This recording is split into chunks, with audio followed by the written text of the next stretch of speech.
கேளடி கண்மணி என்ற திரைப்படத்தில் கதாநாயகனாக நடித்தார் பின்னணி பாடகர் எஸ்பி பாலசுப்ரமணியம்.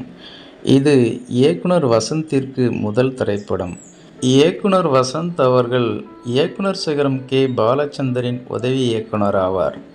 இவரோட முதல் திரைப்படத்துக்கு ரஜினியோ கமலோ யாரை கேட்டிருந்தாலும் நடித்து கொடுத்திருப்பார்கள். ஆனால் தன்னோட முதல் திரைப்படத்தில் பின்னணி பாடகர் எஸ்பி பாலசுப்ரமணியம் தான் நடிக்க வேண்டும் என்று பிடிவாதமாக இருந்தாராம் வசந்த்.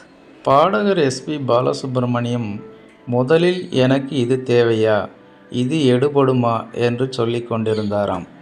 அதன் பிறகு இயக்குனர் வசந்த் அவர்கள் விடாபிடியாக இருந்ததால் நடிக்க சம்மதித்தாராம் எஸ்பிபி.